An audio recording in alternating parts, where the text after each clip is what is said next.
Naturopathy की hydrotherapy, hydro means पानी, यानी ऐसी थेरेपी जिसमें पानी का इस्तेमाल किया जाए। तो नेचुरोपैथी में ऐसे कई टेक्निक है जहां हम पानी की सहायता लेकर एक हाइड्रोथेरेपी सेक्शन ही हमारा तैयार हो जाता है। और पानी की थेरेपी के जितने वर्णन किए जाएं वो बहुत कम पड़ेंगे, क्योंकि उसके इतने ज्यादा इफेक्ट हैं हाइड्रोथेरेपी के। उसी में एक थेरेपी जो है जिसके बारे में आज मैं बताना चाह रही हूँ आपको, वो है हमारा स्टीम बाथ, यानी भाप स्नान हम जिसको हिंदी में बोलेंगे।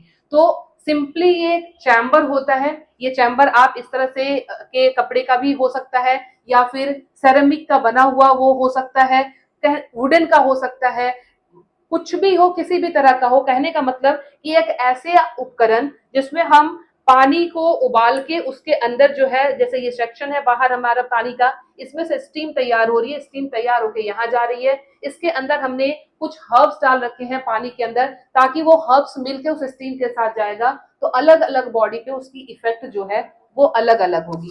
तो आखिर ये काम कैसे करता है, इस हाइड्रोथेरेपी जो मैं स्टीम बाथ की बात कर रही हूँ वो काम कैसे करता है। ये हमारा चैम्बर पूरा तैयार है, अब इसमें स्टीम जो है वो प्रॉपर हमारी बन चुकी है। स्टीम के अंदर जो है हम एक स्टूल पे पेशेंट को बिठाते हैं, यानी जिस पेशेंट को जरूरत है स्टीम बाथ की उसको हम स्टीम बाथ के लिए तैयार करते हैं। सबसे पहले हमें इसके अंदर बैठ जाना है स्टूल पे।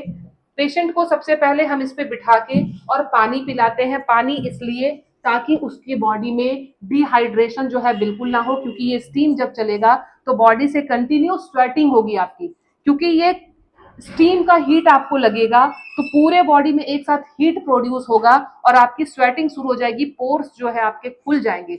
तो पोर्स खुलने का मतलब जो स्वेटिंग आ रही है, यानी वो टॉक्सिन्स जो है आपकी बॉडी में वहां से वो रिमूव हो रही है। तो सबसे पहला काम है कि इसमें पानी आपने पेशेंट को पिलाया और उसके अंदर बिठाएंगे।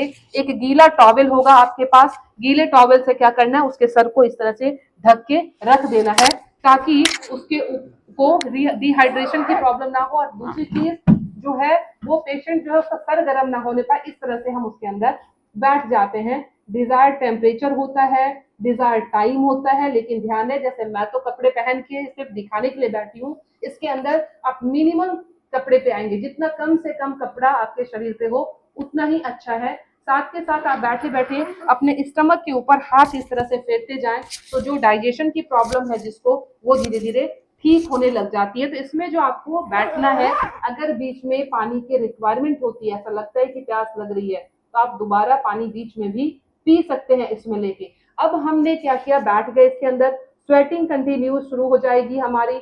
उस स्वेटिंग के थ्रू हमारे बॉडी से टॉक्सिन्स निकलेंगे, तो टॉक्सिन्स जो है अपने आप में डिजीज को कम करेंगे। जिसको इन्फ्लामेशन की प्रॉब्लम है, ज्वाइंट पेन की प्रॉब्लम है, जिसको मसल्स में प्रॉब्लम है, वो सारी चीजें यहाँ पे आके दूर होती जाती है। क्योंकि जब हम अपने बॉडी को एक टेम्परेचर तक हाई करते हैं, एक हाई टेम्परेचर रखते हैं उस शरीर का, तो ऑटोमेटिकली उसकी अंदर जो है कुछ ऐसे सेल्स तैयार होने लग जाते हैं कि वो बॉडी में डिजीज के अगेंस्ट जो है वो फाइट करता है। तो हमेशा टेम्परेचर का बढ़ना जो है एक अच्छा इंडिकेशन होता है, इसलिए हम आर्टिफिशियली यहाँ बॉडी के टेम्परेचर को बढ़ा रहे होते हैं, जिससे हमारे डिजीज से लड़ने में मुक्ति मिलती है। अब क्या करना होता है इसमें कि कुछ हम हर्ब्स के लिए, इसमें एक जैसे कंटेनर भी हमारे पास है, ये कंटेनर है हमारे पास छोटा सा, इस कंटेनर में हमने कुछ हर्ब्स डाल रखे हैं अपने अकॉर्डिंग, कुछ हमने उसमें एसेंशियल ऑयल्स डाल रखे हैं अपने अकॉर्डिंग, जैसे पेशेंट वैसी उनकी रिक्वायरमेंट। और ध्यान रखना है कि जैसे ही हम स्टीम बाथ से बाहर निकलेंगे,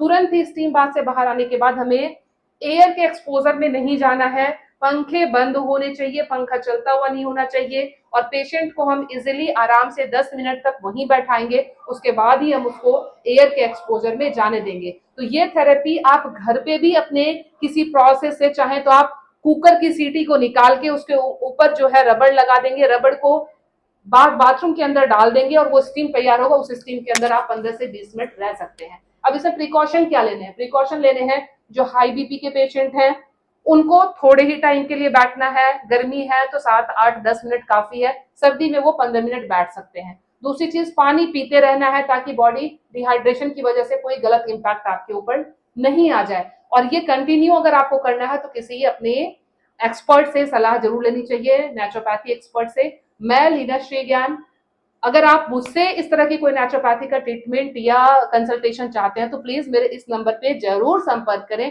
और मेरे चैनल को लाइक सब्सक्राइब तो आपको करना ही है। Thank you.